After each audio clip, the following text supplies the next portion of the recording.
Hey guys, it's Leah Jabor again from Kids Run Club at Home. You're with us for another tip of the week. It is another tip Wednesday. So today we're talking about the 5 P's of running. First off, we're going to talk about proper warm-up.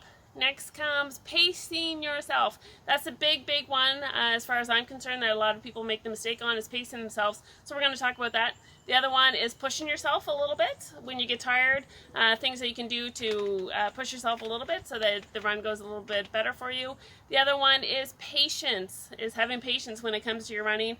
And the fifth one, I'm going to leave it for a surprise. So watch these videos that are coming up that elaborate on those 5 P's of running, and hopefully you'll keep them in mind as you do your runs, just to help make those runs a little bit more fun and enjoyable for you. So we'll see you next Wednesday for another tip of the week for week number 3. Okay, have fun guys. Okay, Sky and I are here. We're getting ready to get out for our run. First, we are going to do a warm-up. We are on the Kids Run Club YouTube page, and we are going to pick an alphabet activity challenge that's on here that is going to be fun for us today. We have A to Z, both in French and English. We're going to choose a challenge, do it as our warm-up outside here in the grass, and then we're going to get right into our run. Okay, so we are on the trail. Sky and I are warmed up. We did our alphabet activity challenge. We are starting to do our distance run. That brings us on to our second P, which is pacing yourself. In my opinion, it's the most important P out of all 5 of them because a lot of us make the mistake of starting off way too fast. So when we are starting, especially a longer distance run, we are going to think about starting off slow, gradually picking up our pace as we go.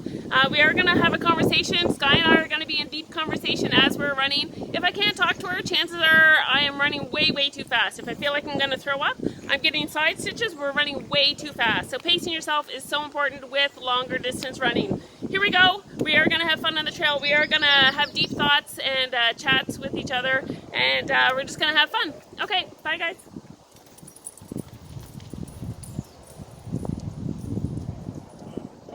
Next up, we're going to talk about pushing ourselves, and we're also going to talk about patience when it comes to running. As far as pushing yourself goes, perfectly fine to stop and take walk breaks when you're out there for your runs, but before you stop and walk, think to yourself, what can I do to push myself a little bit further before I stop and take that walk break? So some tips with that, it means maybe counting your steps and saying I'm going to do 50 more steps before I stop and take my walk break.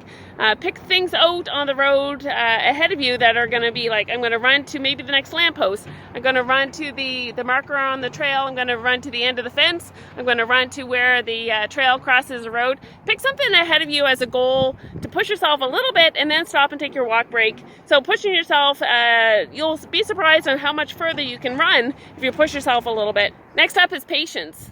You really do have to have patience when it comes to running. You're only on week number 2 of the training schedule, so it might not feel great every single time you get out there and run, and that's perfectly fine.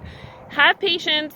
If you are doing those 3 runs a week like is on our training program, I guarantee you they will start to feel better the more you do. If you are consistent with them and you are doing those 3 runs a week and you are not going out too fast, if you are pacing yourselves and maybe you are doing a little bit of a warm-up so your muscles are ready to start running when you get out there and do your runs, I guarantee you your runs are going to feel better the longer you stick with it and the more consistent you are.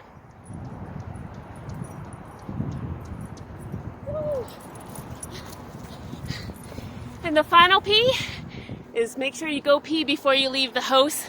Then you don't have to succumb to one of these. Woo, thank goodness. Wish me luck. I'm going in.